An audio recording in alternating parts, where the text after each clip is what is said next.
Good morning and welcome to the virtual worship service of the Unitarian Universalist Meeting House of Provincetown, where we affirm the inherent worth and dignity of every person and where we support each other in our spiritual search for truth and meaning.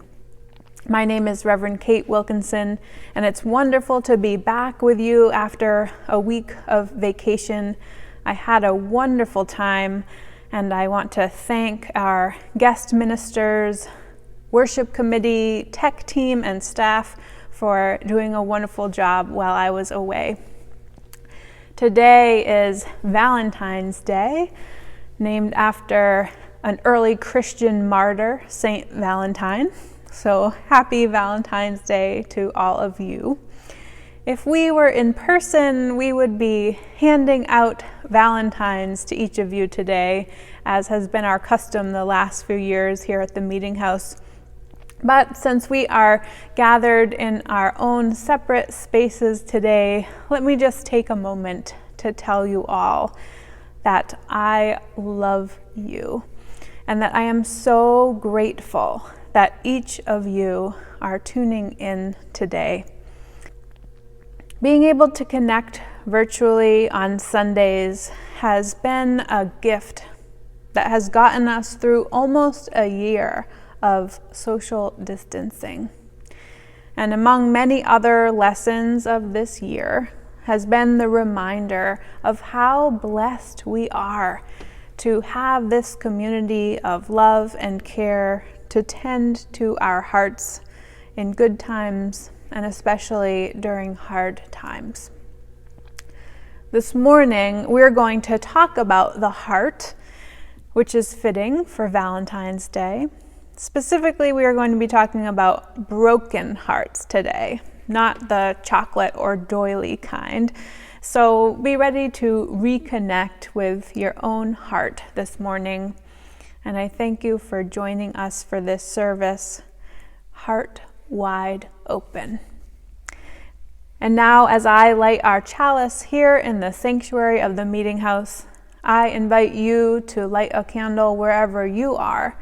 In this way, we can feel together, even while we are apart.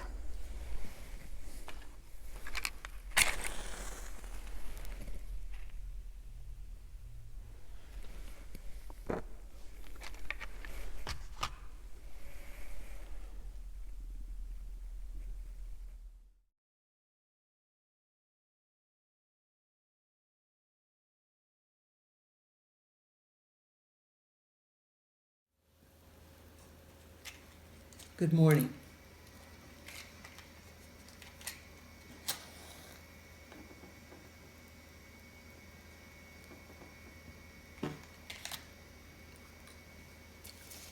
We light this chalice to affirm that new light is waiting to break through to enlighten our ways, that new truth is waiting to break through to illuminate our minds, and that new love is waiting to break through to warm our hearts.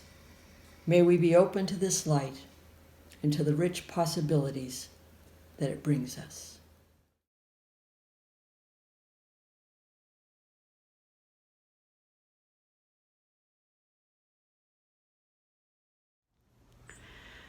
Spirit of life, come unto me.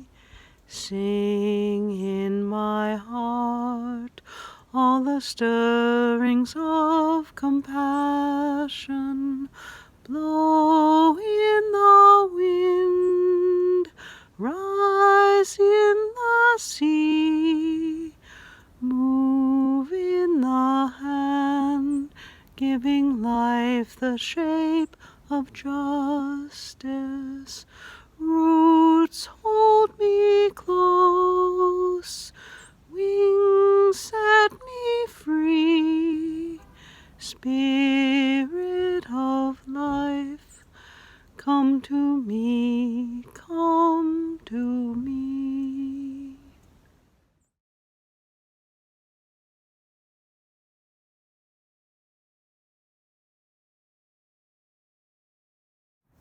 Go ahead.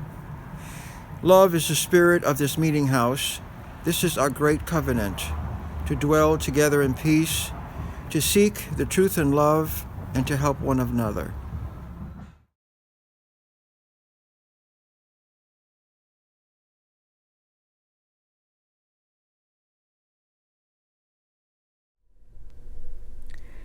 Spirit of life, bless our hearts this morning. Bless our beating hearts, the steady life force, the tender container for our love. Bless our guarded hearts, afraid of being broken or rejected. Bless our closed hearts, unwilling to open to the pain of the world in all of its vastness.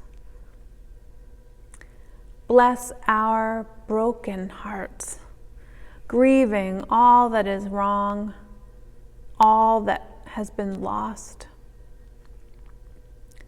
Bless our broken, open hearts, letting in warmth and light through the cracks. Bless our hearts. Amen.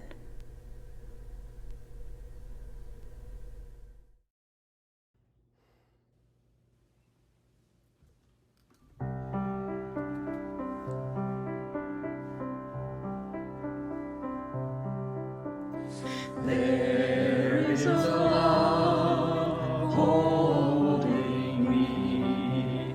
There is a love holding all that I love. There is a love holding all. I rest with this love. There is a love holding us. There is a love holding all that we love. There is a love holding us. We rest in this love. There is a love holding me. There is a love holding all that I love. There is a love holding all. I rest in this love. I rest in this love. I rest in this love.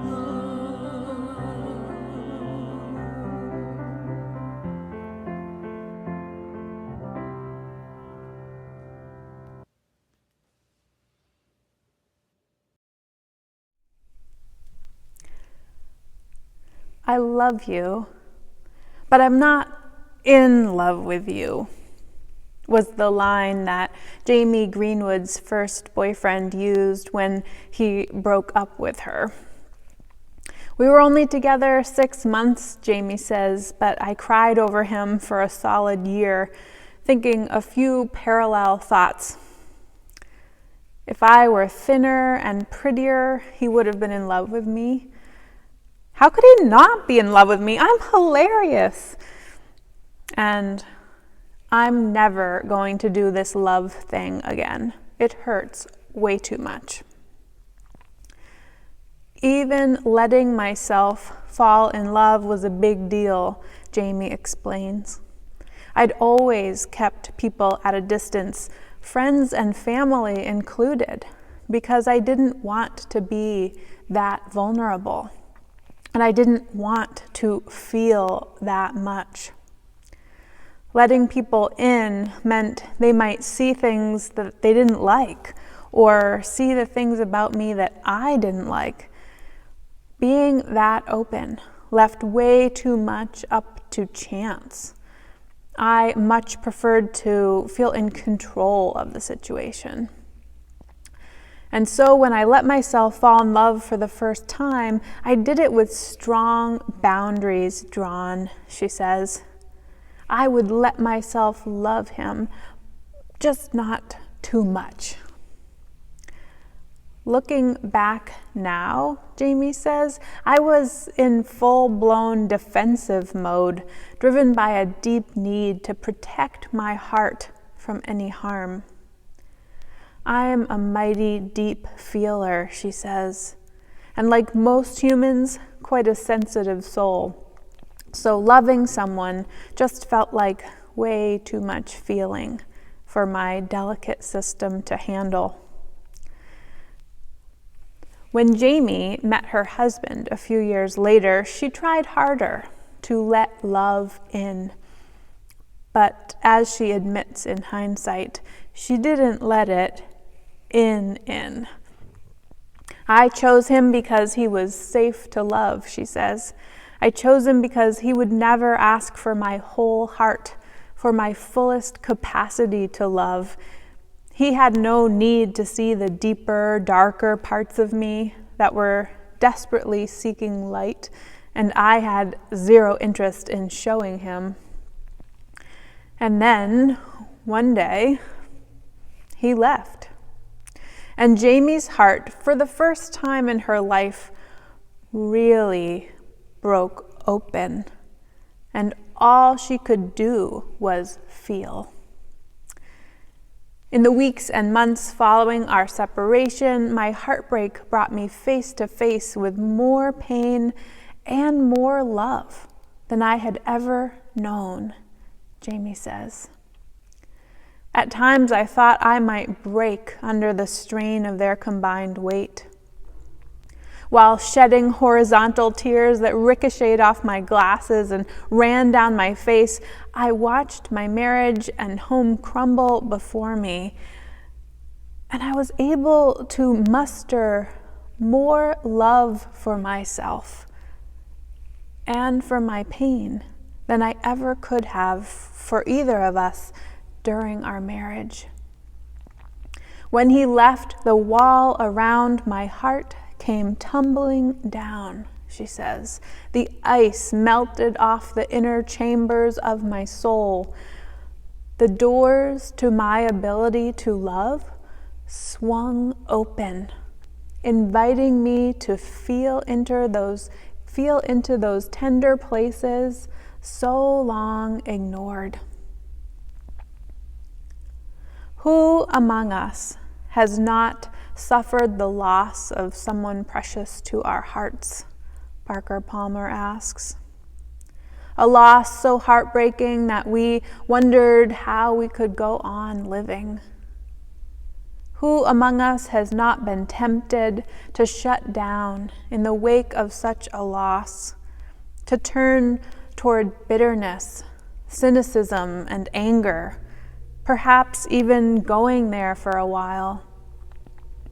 And how many of us have sought formal or informal spiritual practices, from meditation to walks in the woods, to transform a wounded, shut down heart into something more trusting, more capacious, a heart that dispels the darkness and opens to new light and life. The heart can be broken into 1,000 shards, Palmer says, sharp-edged fragments that can become shrapnel aimed at the source of our pain. But there is another way to visualize what a broken heart might mean. Imagine, he says, that small clenched fist of a heart broken open into largeness of life, into greater capacity to hold one's own and the world's pain and joy. This too happens every day. We know that heartbreak can become a source of compassion and grace because we have seen it happen with our own eyes. as people enlarge their capacity for empathy and their ability to attend to the suffering of others. Everywhere I look these days, I see examples of heartbreak leading to the heart's capacity to hold more. I wonder if you have been noticing that too.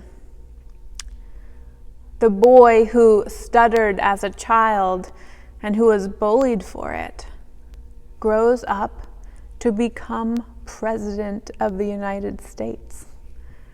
His policies seek to care for the most vulnerable among us. The young woman who was always quite cynical about religion and spirituality, who, undergoing treatments for cancer, found herself opening to ideas about energy work, Reiki, and even the power of prayer, who let those things help to heal her. The group of mostly white people who come together to talk and learn about racism, beginning to question their white privilege, who have difficult conversations with their friends of color until their eyes are opened to some of the systemic injustice around them, which they have not been forced to see before, and which they now commit to working against. The heartbroken teenager who sits down to write about her first lost love and discovers that she is a poet. A Hasidic tale tells this story about the heart. A disciple asks the rabbi, "Why does the Torah tell us to place these words upon your hearts? Why does it not tell us to place these holy words in our hearts?" The rabbi answers, "It is because as we are, our hearts are closed, and we cannot place the holy words in our hearts. So we place them on top of our hearts, and there they stay until one day the heart breaks and the words fall in." Leadership coach Julie Daly writes, "Over the past few days, I've become so aware of how much I have tried in my life to avoid being here, fully here on earth, alive and awake to the pain involved in being a human being. My life, like yours, I imagine, has been filled with many joyous, lovely, beautiful moments and relationships," she says. "And like your life, I imagine, also filled with some really hard things. The more I become aware of the true nature of being here as a human being, the more I am aware of how it takes a conscious choice to be here, to open, to be vulnerable, and to feel all of what life brings. My heart is breaking more and more," she says. But heartbreak is how we become more human. Our hearts need to break open in order to be vulnerable to each other, in order to feel the immense capacity we have to feel, and in order to begin to care for each other in ways we must learn if we are to survive. Now, the danger in preaching this sermon is that I glorify suffering. Many religions have fallen into this trap, and it is not my intention here. It would be better if there were no pandemic. It would be better if loved ones didn't die, if cancer didn't exist, or racism. It would be better if we all felt loved and didn't have to work so hard at it. But the truth is that we can't avoid pain in this world. Our hearts are going to break. If we are paying any attention at all, our hearts are going to break. If we open ourselves to love at all, our hearts are going to break. If we dream or take risks or learn about ourselves, our hearts are going to break. If we get a cat or a dog, our hearts are going to break. If we care for our planet, our hearts are going to break. The choice isn't really about avoiding suffering or glorifying it. The choice is about letting our hearts break into pieces or letting our hearts break open. Break open to hold more of the world's joy and pain, more of our own joy and pain. Break open to enable more connection with those around us. Break open to become more compassionate with ourselves and with others. Break open to see our role in the world and what we are contributing or withholding. Break open to be more present in all of these ways.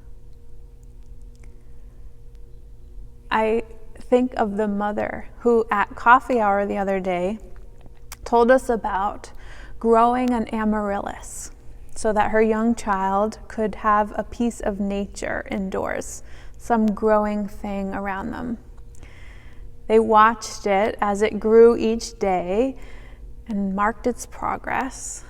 And when the stalk finally grew tall enough and the bud finally opened, the child said to her, "Look, Mommy, the flower broke." The flower broke. The flower broke, but the bud did not break into pieces. It broke open. It blossomed.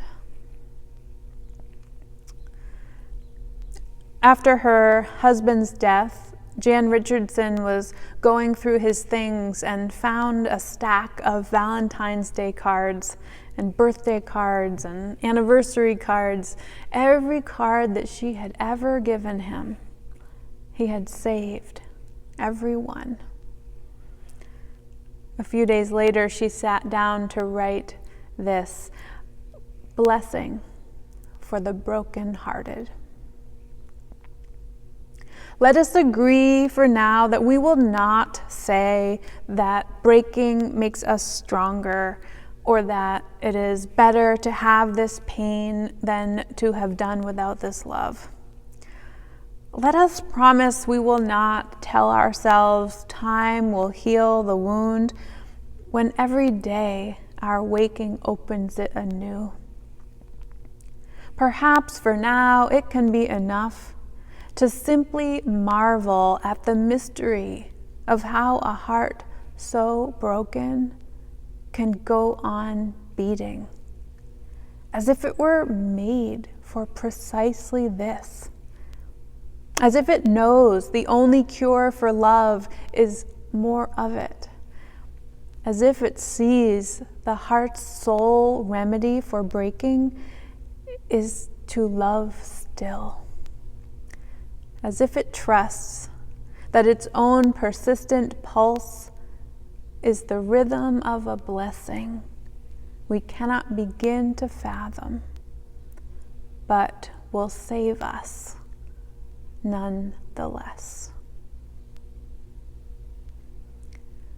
May it be so. Happy Valentine's Day. Amen, and blessed be.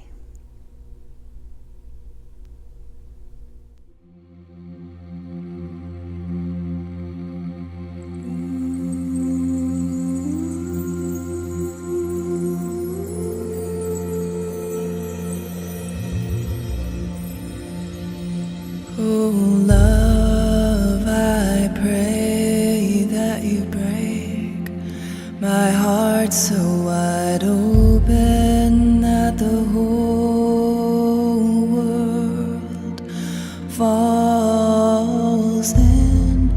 I confess I've been trying so hard to keep it all out, keep it all out. So love, I pray that you break my heart so wide open that the whole world falls in. I give up trying so hard to keep it all out, keep it all out. So love, fill me, breathe me to pieces.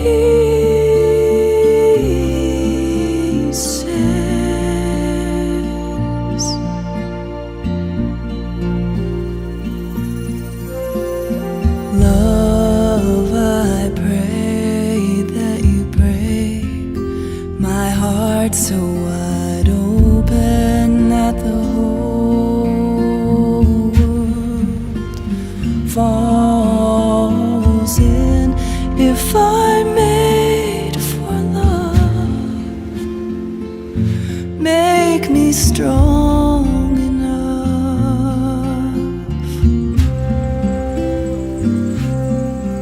And when I need to hide, love, hold me in your grace